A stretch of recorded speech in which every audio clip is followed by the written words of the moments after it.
I want to thank the NADSP for the opportunity to talk about grief, an emotion that sooner or later will be experienced by every DSP, and to the NTG, the National Task Group on Intellectual Disabilities and Dementia Practices. They have been instrumental in bringing awareness and best practices to supporting people with ID and dementia. By way of introduction, I'm a physician, have worked in the field of developmental medicine for 25 years. I'm cross-trained in internal medicine and medical anthropology, so I'm particularly interested in the cultural determinants of health, disease, and disability. I think it's also appropriate that I announce that I am not a DSP, and therefore I don't know what it's really like, and therefore you won't hear me say, I know how you feel. Instead, I'm mindful to simply say, I hear you. I work with DSPs daily. I train them, I counsel them, I support them, I promote them, and most significantly, I learn from them. I'm also honored to be the medical advisor to the NADSP. So direct support professionals work in the field of human services. In fact, you can't get much more human than the work DSPs do daily. While their job descriptions fundamentally are described as providing support to individuals with intellectual and developmental disabilities, that is a disservice to what DSPs actually do.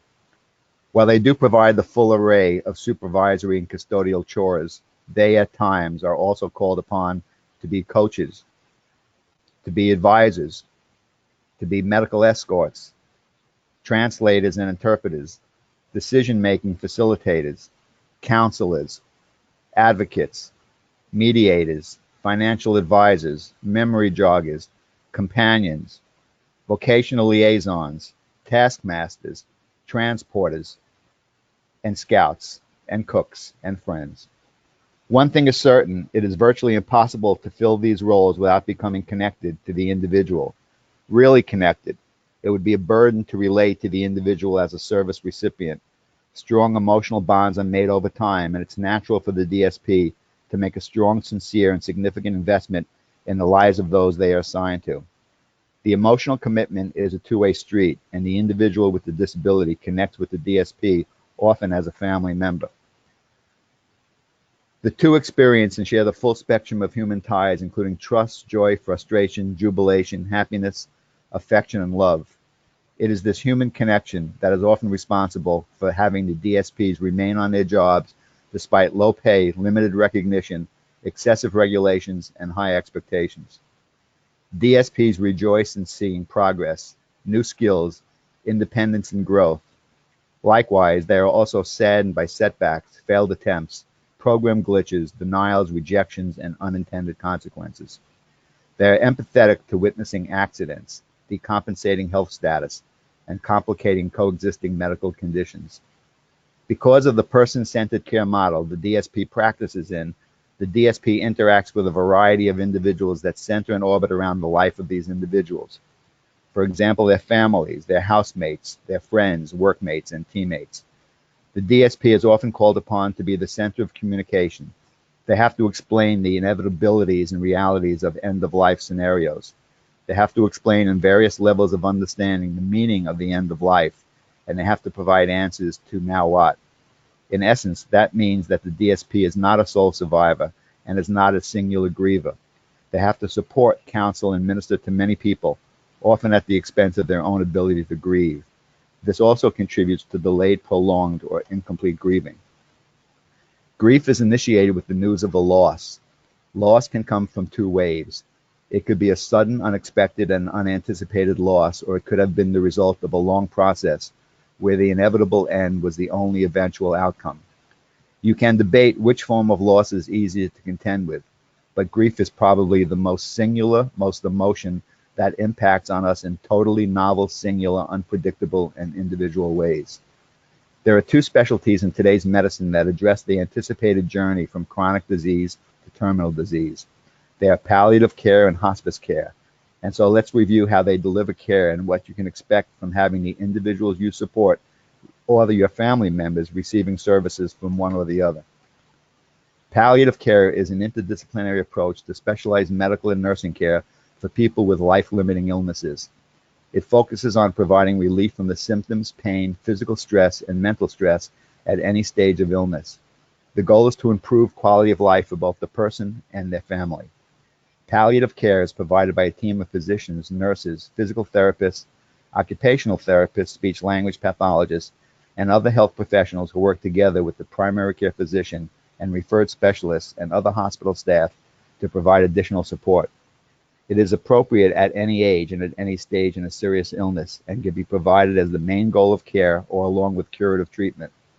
Although it is an important part of end-of-life care, it is not limited to that stage. Palliative care can be provided across multiple settings, including in hospitals, at home, as part of community palliative care programs, and in skilled nursing facilities.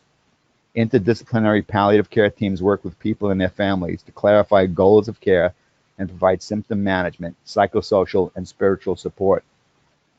Hospice care is that which can be provided to patients with a life expectancy of 6 months or less. Rather than seeking a cure, hospice care aims to make their remaining time as comfortable and as meaningful as possible. This may mean pain relief and nursing care, but also includes emotional support and help with everyday tasks. Under this broader way of thinking about the end-of-life care, the needs of family, friends, and caregivers are also taken into account. Hospice care recognizes that loved ones are also on a difficult journey and may benefit from support, expert advice, and services that can be provided. When most people think of hospice care, they think of an inpatient facility or hospital. Hospice care can provide inpatient care for those in nursing or other facilities, but they can also help with those who wish to remain in their own homes, including group homes. Many people want to stay in a familiar environment and remain as close as possible to loved ones. Hospice care should be available where the patient lives, no matter where that is. Understandably, providing care to a permanently ill person can be emotionally difficult and physically stressful.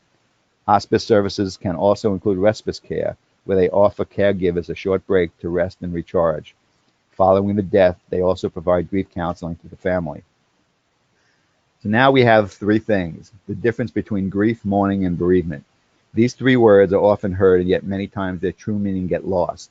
It's worth a moment to stop and understand the differences between these words. So what is grief?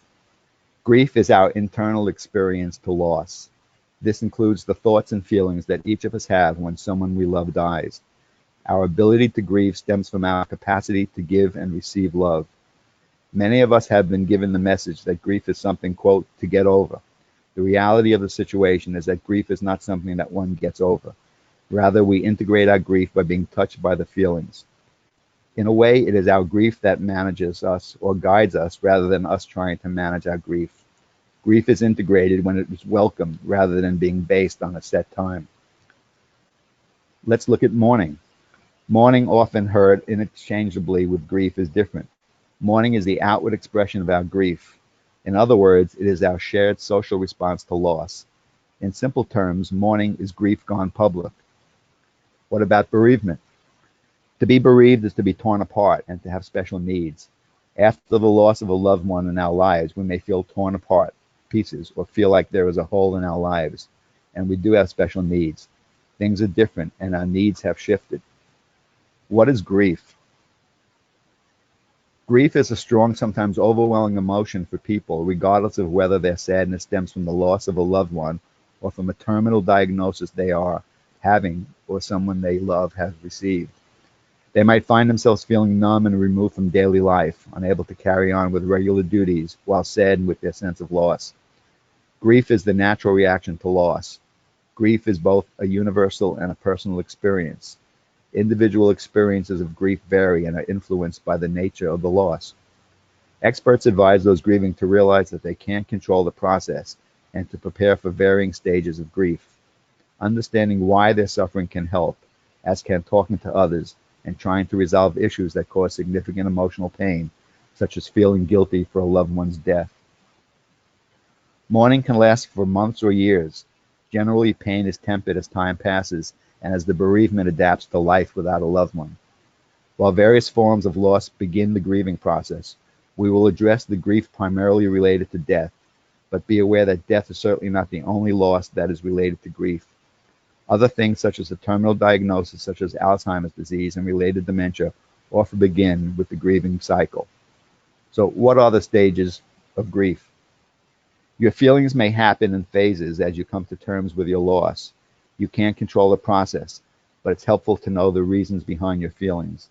Doctors have identified 5 common stages of grief. First, we have denial.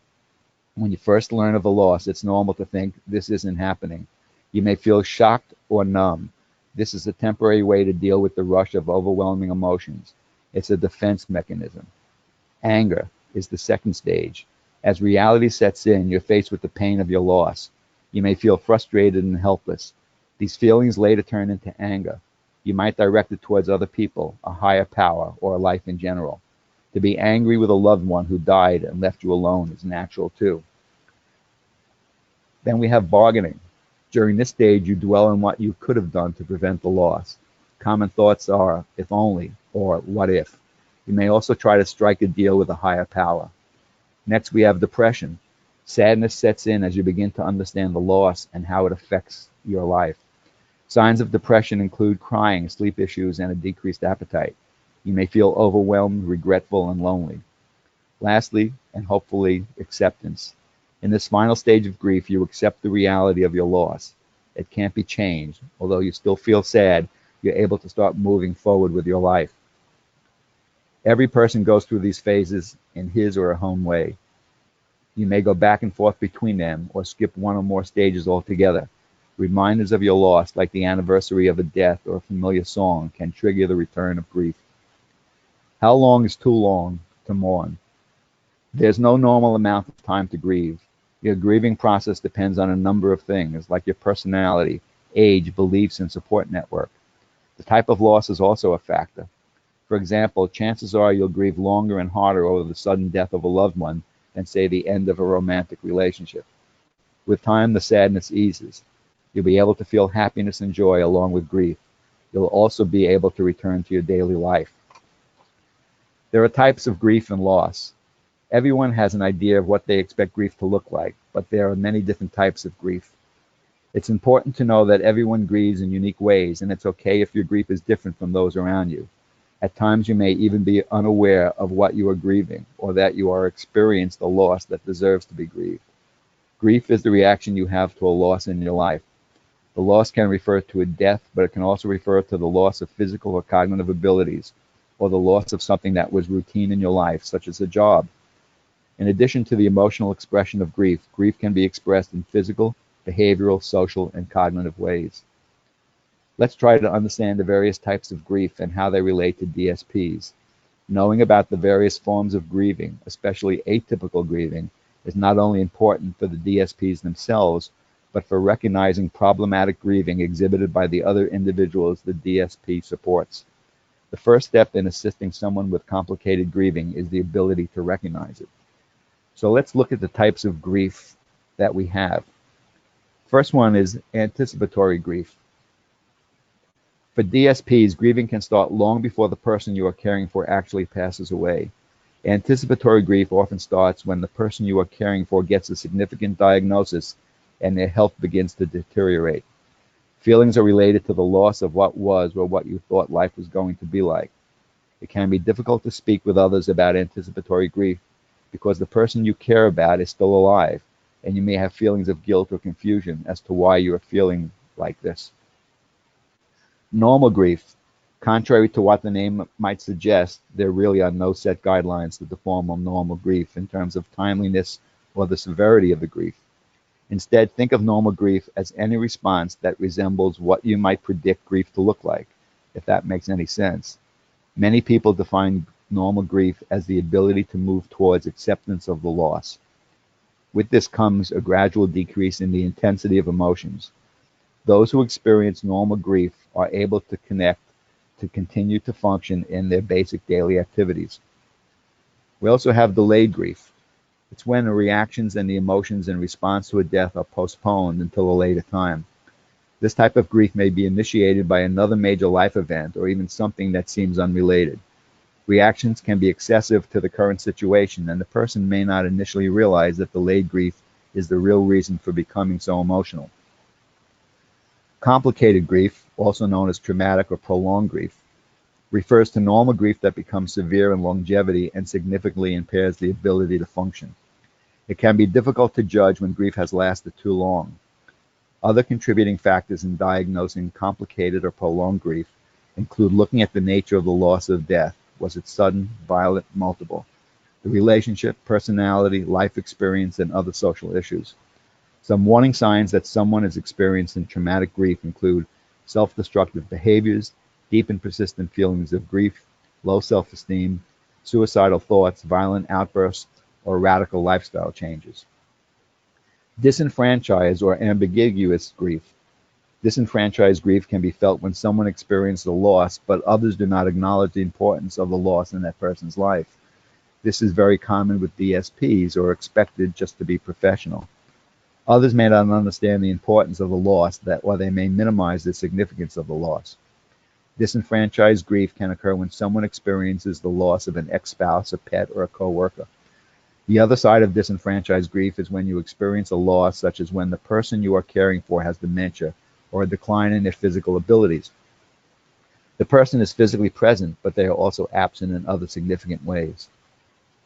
Chronic grief. This type of grief can be experienced in many ways, through feelings of hopelessness, a sense of disbelief that the loss is real, avoidance of any situation that may remind someone of the loss, or loss of meaning and value in a belief system.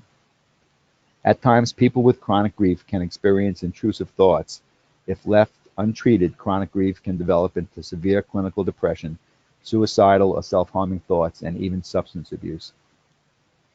Cumulative grief. This type of grief can occur when multiple losses are experienced, often within a short period of time. Cumulative grief can be stressful because you don't have time to properly grieve one loss before experiencing the next. Another type of complicated grief is mass grief.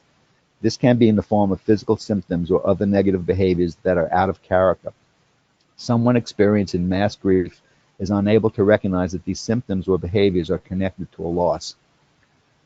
Distorted grief. Unfortunately, distorted grief can present with extreme feelings of guilt or anger, noticeable changes in behavior, hostility towards a particular person, plus other self-destructive behaviors.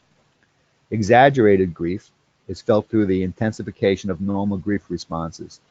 This intensification has a tendency to worsen as time moves on. This may result in self-destructive behavior, suicidal thoughts, drug abuse, abnormal fears, nightmares, and even the emergence of underlying psychiatric disorders. Inhibited grief is the type of grief is when someone doesn't outwardly show any signs of grief. Often this is done consciously to keep grief private. Problems can arise with inhibited grief through physical manifestations when an individual doesn't allow themselves to grieve. Collective grief is felt by a group. For example, an entire group home. For example, this could be experienced by a community, city, or country as a result of a natural disaster, death of a public figure, or a terrorist attack. Abbreviated grief is a short-lived response to a loss. This could occur due to someone or something immediately filling the void, the distance that we felt, or the experience of anticipatory grief. And lastly, absent grief. Absent grief is when someone does not acknowledge the loss and shows no sign of grief. This can be the result of complete shock or denial of the death. It can also be concerning if someone experiences absent grief for an extended period of time. It's important to note that in some instances, just because you can't see the signs of grief, it doesn't necessarily mean that someone or you is not grieving. What are some of the symptoms of grief? Grief affects our entire being, physically, socially, emotionally, and spiritually. Each of us will have different symptoms. If you have had a previous loss, you may experience grief this time in a similar or different way, depending on the situation, your relationship with the deceased, and other significant emotional factors in your life at the time. Culture, religion, and social norms influence what we are comfortable showing to others, and even when we are comfortable admitting to ourselves. It is important to understand and recognize the typical and atypical symptoms of grief for two reasons. Firstly, as a DSP, to care for yourself, and secondly, to recognize atypical grieving in the other people the DSP has to continue to support and assist. So let's take a look at some of these symptoms. Physical signs of a grief may include crying, sighing, low energy, weakness, fatigue, exhaustion, headaches, stomach aches, loss of appetite, eating too much, particularly comfort foods, sleep disturbance, too much or too little, disturbed dreams, feelings of heaviness, aches and pains, being super busy, pushing yourself to do much, reckless, self-destructive activities such as drinking too much, Symptoms of grief in the social context are feeling alone, wanting to isolate yourself from socializing, finding it hard to pretend to feel okay, being pushed to be social by others, feeling detached from others, and angry that others' lives are going on as usual and yours isn't, not wanting to be alone, feeling needy and clingy. Symptomatic signs of emotional grieving include crying, sadness, anger, frustration, or rage, confusion, feelings of being overwhelmed, feelings of guilt, excessive worry, anxiety, or panic, yearning, edginess, irritability, memory problems, feeling distracted, preoccupied, depression, euphoria, passive resignation, fluctuating emotions, a sense of a lack of control, and others might see you as unreasonable or overreacting. Spiritual symptoms may also include questioning your faith, meaning of life, suffering, feelings that you're questioning reason for the death or the disease, questioning and looking at anger at God, and coming closer to faith and God for solace. Grieving and the realities of the system. While grief counselors have been adamant about not defining normal timelines for grieving and that everyone grieves at their own pace, DSPs often find themselves at odds with the system. In the case of community-based group homes, there are realities that often disrupt the grieving cycle for both DSPs and the surviving residents. An empty or vacant bed caused by the death of an individual is often seen by the provider as lost revenue. So every day that bed is not filled, it represents lost income that can never be recovered. The financial concerns, coupled with the pressure of addressing growing waiting lists, place pressure on the agency to fill the bed as soon as possible. The scenario of the loss of a life on a Friday and that room being filled with another individual on Monday represents a practice that is deleterious to the grieving and normalization to both the DSPs and the survivors. The message that the individuals we support are instantaneously replaceable and that the culture suggests that we, quote, move on, is contrary to the core values of direct support professionals. One of the roles of the DSP is that of advocate. The providers certainly need to be respected for their business acumen and for keeping the lights on, but they also need to understand how important it is to allow ample time to grieve, to reflect and to memorialize the passing of the individual that has been a central figure in the lives of so many. The providers need to understand that how the group home is allowed to process the loss sends a message to the survivors on how they are valued. The agency that replaces the deceased individual overnight needs to appreciate the health and behavioral consequences of hampering grief and that its secondary economic impact typically exceeds the loss of revenue from a delayed placement. Overnight, replacement also sends out a message to the DSP that they are dealing with commodities and not individual. This can impact on retention, self-esteem, vitality, and the pride in the DSP's work ethic. It may also challenge them into questioning why they are doing what they are doing. DSPs cannot be expected to work with both their hearts and minds, only to be told to abandon the hard part. Grieving is a natural, normal, and healthy response. Anything that derails the process hampers the ability of the individual to participate in the journey. Thank you. As always, colleagues, as your colleagues, please feel free to contact me either through the NADSP or through my personal email at habctrmd@aol.com. Yeah, some of us old-timers still use AOL. Thank you, and congratulations on participating in this webinar.